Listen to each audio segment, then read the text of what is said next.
इंसान जैसे जैसे इस धरती पर विकसित होता जा रहा है, वह प्रकृति से भी दूर होता जा रहा है। इतिहास के पन्ने पलटकर देखें तो इंसान अपने अस्तित्व को बनाए रखने के लिए दूसरे जीवों और वनस्पतियों को मारता जा रहा है। और यही वजह है कि आज प्रकृति में मौजूद दूसरे जीव जंतु, प्राणी, वनस्पतियां, ये सब हमसे लगातार दूर होते जा रहे हैं। दोस्तों, क्या आपको याद है कि आखिरी बार आपने किसी चिड़िया का घोंसला कब देखा था? कब आपने रात में टिमटिमाते जुगनू देखे थे? या आपने कब मधुमक्खी के छत्ते को देखा था? कहीं न कहीं ये सब प्रकृति की वो घड़ियां हैं जो हमसे बता रही हैं कि हम और हमारा पर्यावरण कितने खतरे में है। कभी आपने सोचा है कि आपके द्वारा खाए जाने वाला सारा भोजन कहाँ से आता है? दोस्तों, धरती पर मौजूद 90% खाद्य वस्तुओं का उत्पादन करने में मधुमक्खियों का बड़ा योगदान है। आपको मधुमक्खियां सिर्फ शहद और मोम ही नहीं देती, बल्कि बादाम, काजू, संतरा, पपीता, कपास, कॉफी, अंगूर और न जाने कितनी तरह के फल और सब्जियों का परागण मधुमक्खियों द्वारा ही होता है। एक मेल फूल को दूसरे फीमेल फूल से मिलन कराने की प्रक्रिया के बाद जब फल आता है तो इस प्रक्रिया को परागण यानी पॉलिनेशन कहते हैं।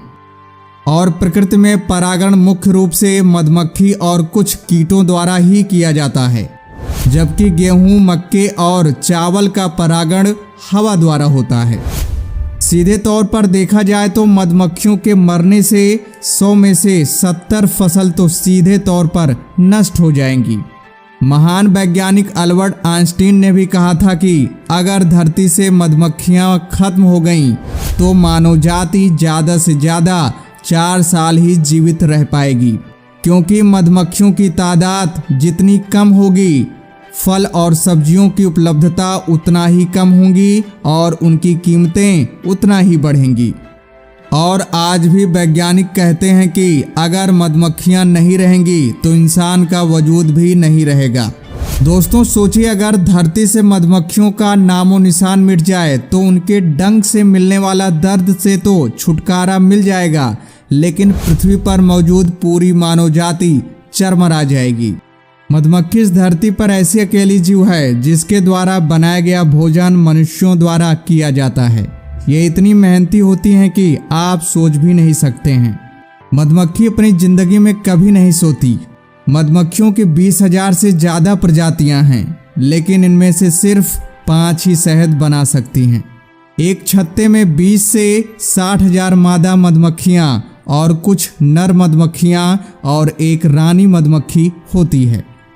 इनका छत्ता मोम से बना होता है जो इनके पेट की ग्रंथियों से निकलता है।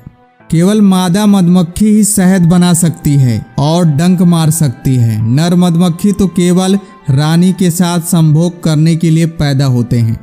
किसी आदमी को मारने के लिए मधुमक्खी के 100 डंक काफ़ी हैं। मधुमक्खी शहद को पहले ही पचा देती है, इसलिए इसे हमारे खून तक पहुंचने में केवल 20 मिनट लगते हैं। मधुमक्खी 24 किलोमीटर प्रति आवर्स की रफ्तार से उड़ती है और 1 सेकंड में 200 बार पंख हिलाती है, मतलब हर मिनट 12,000 बार। कुत्तों की तरह मधुमक्खियों को भी बम ढूंढना सिखाया जा सकता है। इनमें 170 तरह के सूंघने वाले रिसेप्टर्स होते हैं, जबकि मच्छरों में सिर्फ 79 ही होते हैं। मधुमक्खी फूलों की तलाश में छत्ते से 10 किलोमीटर दूर चली जाती हैं या एक बार में 50 से 100 फूलों का रस अपने अंदर इकट्ठा कर सकती हैं।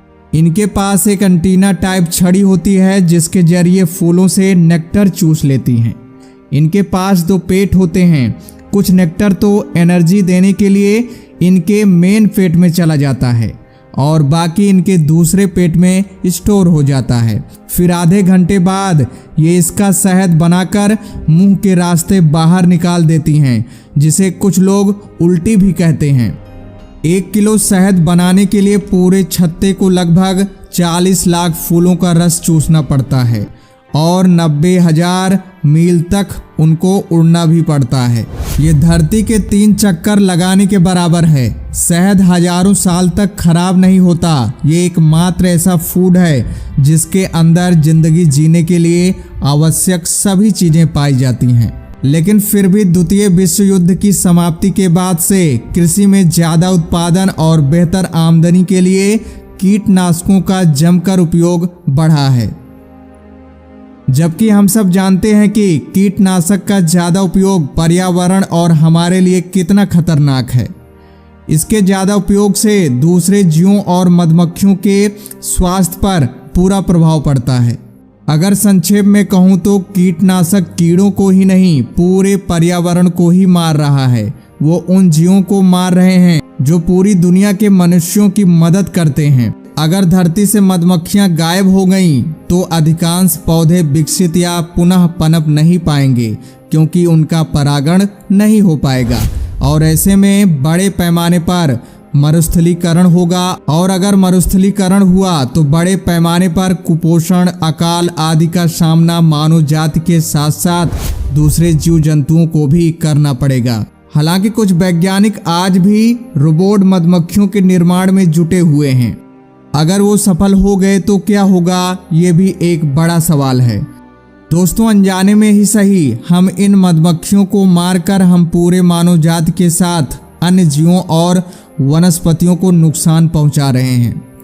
भले ही इसके बदलाव आज नजर नहीं आ रहे हैं, लेकिन आने वाले कुछ सालों में ये साफ दिखाई देंगे। दोस्तों, हमारा ग्रह उस पर पनपते अनेकों जीव और वनस्पतियों के स्वास्थ्य पर निर्भर करता है और जब तक हमें इन महत्वपूर्ण बातों का एहसास नहीं होगा तब तक हम इनके खात्मे में अपना भरपूर योगदान देते रहेंगे। अगर हमने आज अपनी आंखें नहीं खोली तो शायद एक दिन प्रकृति अपनी आंखें बंद कर लेगी और हर जगह विनाश ही विनाश हो जाएगा। मानव सभ्यता का नामो निशान मिट जाएगा। दोस्तों, वैज्ञानिक पूरी तरह से घबराए हुए हैं और अल्बर्ट आइंस्टीन तो पहले ही भविष्यवाणी कर चुके हैं और आज भी वैज्ञानिक इसके बारे में रिसर्च और ज़्यादा कर रहे हैं।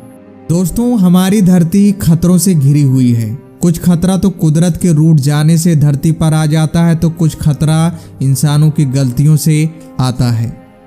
आजकल इंसान बहुत ज़्यादा स्मार्टफोन इस्तेमाल करने लगा है और स्मार्टफोन से निकलने वाली तरंगें मानवीय शरीर को नुकसान पहुंचा रही हैं और साथ ही साथ इन तरंगों की वजह से मधुमक्खियां भी खत्म होती जा रही हैं। आजकल बहुत सारे घरों में स्टाइलिश फर्नीचर इस्तेमाल हो रहे हैं और इन फर्नीचर को बनाने के लिए जंगलों के वृक्ष काटे जा रहे हैं। बहुत सारी फैक्ट्रियां लगाई जा रही हैं और इन फैक्ट्रियों से निकलने वाला धुआं पर्यावरण को प्रदूषित कर रहा है और जिसकी वजह से बहुत सारी बीमारियां उत्पन्न हो रही हैं।